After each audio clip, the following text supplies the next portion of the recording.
അശ്ലീല ചിത്രങ്ങളുടെ പണം സമ്പാദിച്ചെന്ന ശ്വേതാമേനോനെതിരായ കേസ് സ്റ്റേ ചെയ്ത് ഹൈക്കോടതി. തുടർ നടപടികൾ സ്റ്റേ ചെയ്ത് ഇടക്കാല ഉത്തരവ്. ശ്വേതാമേനോന്റെ വാദങ്ങൾ പ്രഥമ ദൃഷ്ട്യാ നിലനിൽക്കുമെന്ന് ഹൈക്കോടതി ഉത്തരവ് വന്നിരിക്കുന്നു.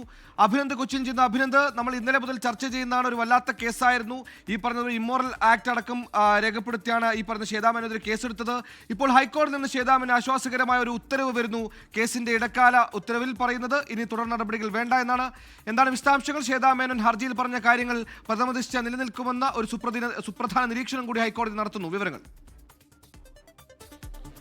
സുഹേൽ, ശ്വേതാമേനോനെതിരായ കേസിന് തുടർ നടപടികൾ സ്റ്റേ ചെയ്തുകൊണ്ടാണ് ഇപ്പോൾ ഹൈക്കോടതി ഇടക്കാല ഉത്തരവ് പുറപ്പെടുവിച്ചിരിക്കുന്നത്. കേസിനെ പറ്റി കൂടുതൽ പരാമർശങ്ങൾ നടത്തുന്നില്ലെന്നാണ് കോടതി ഇന്ന് വ്യക്തമാക്കിയത്. എറണാകുളം ചീഫ് ജുഡീഷ്യൽ മജിസ്ട്രേറ്റ് കോടതിയുടെ നിർദ്ദേശപ്രകാരമായിരുന്നു എറണാകുളം സെൻട്രൽ പോലീസ് അശ്ലീല ചിത്രങ്ങൾ പ്രചരിപ്പിച്ച് പണം സമ്പാദിച്ചെന്ന് ചൂണ്ടിക്കാട്ടി പരാതി രജിസ്റ്റർ ചെയ്തത്. ഈ കേസിന്റെ എഫ്ഐആറിന്റെ വിശദാംശങ്ങളടക്കം പരിശോധിച്ചപ്പോൾ അങ്ങേയറ്റം ബാലിശമാണെന്ന് ശ്വേതാമേനോൻ ഇന്ന് കോടതിയിൽ വാദമുന്നയിച്ചിരുന്നു.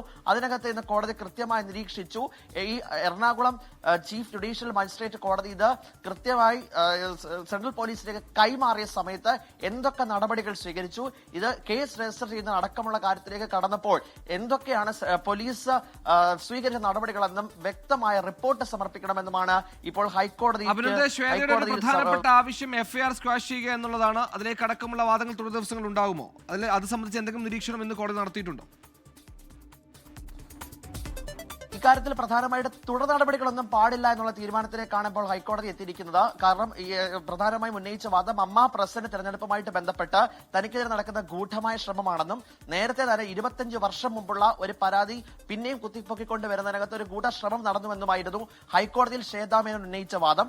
അതിനകത്താണ് വേണ്ടത് കൂടുതലൊന്നും പറയാനില്ല എന്ന് കോടതി പറയുമ്പോൾ തന്നെ തുടർ നടപടികൾ വ്യക്തമാക്കണമെന്നും പറയുന്നു. അതിനകത്ത് പ്രധാനമായും റിപ്പോർട്ട് സമർപ്പിക്കേണ്ടത് ചീഫ് ജുഡീഷ്യൽ മജിസ്ട്രേറ്റ് കോടതിയാണ്, ഒപ്പം തന്നെ സെൻട്രൽ പോലീസുമാണ്. ഇവർ രണ്ടുപേരും കൃത്യമായ റിപ്പോർട്ട് സമർപ്പിക്കണം. എന്തൊക്കെ നടപടികൾ സ്വീകരിച്ചു, ഈ മജിസ്ട്രേറ്റ് കോടതിയുടെ പരാതിക്കാരൻ ഇത്തരത്തിലൊരു ഹർജി ഫയൽ ചെയ്യുന്ന സമയത്ത് എന്തൊക്കെ നടപടികൾ പ്രകാരമാണ് ഇത് പോലീസിലേക്ക് ട്രാൻസ്ഫർ ചെയ്ത സമയത്ത് എഫ്ഐആർ അടക്കം ഉള്ള കാര്യങ്ങൾ, എഫ്ഐആർ രജിസ്റ്റർ ചെയ്യുന്ന നടപടികളിലേക്ക് പോയപ്പോൾ പോലീസ് എന്തൊക്കെ നടപടികൾ സ്വീകരിച്ചു, ഈ രണ്ട് കാര്യത്തിൽ വിശദമായ റിപ്പോർട്ട് നൽകണമെന്നാണ് ഇപ്പോൾ ഹൈക്കോടതി പറഞ്ഞത്. അതിനകത്താണ് ഇടക്കാല ഉത്തരവിൽ അല്ലെങ്കിൽ ഒരു ഇടക്കാല സ്റ്റേ ഈ കേസുമായി ബന്ധപ്പെട്ട് ഉണ്ടായിരിക്കുന്നത്. എന്തായാലും ശ്വേതാമേനോനെ സംബന്ധിച്ചിടത്തോളം ഒരു താത്കാലിക ആശ്വാസമാണ്. ഇന്ന് താരസംഘടന അമ്മയിൽ നിന്നടക്കം ഒരു വിഭാഗം പ്രതികരണവുമായി രംഗത്തെത്തിയിരുന്നു. ഇത് ഗൂഢമായ ശ്രമമാണ്. അമ്മ പ്രസിഡന്റ് അമ്മ തലപ്പത്തേക്ക് ശ്വേതാമേനോൻ എത്തിക്കഴിഞ്ഞാൽ ഉറപ്പായും അത് ജയിക്കാൻ സാധ്യതയുണ്ട്. ഒരു വനിത തലപ്പത്തേക്ക് എത്തുന്നതിൽ ആദ്യം ഘട്ടത്തിൽ തന്നെ വലിയ രീതിയിലുള്ള വിമർശനങ്ങൾ പല ഭാഗത്തുനിന്നും ഉണ്ടായിരുന്നു.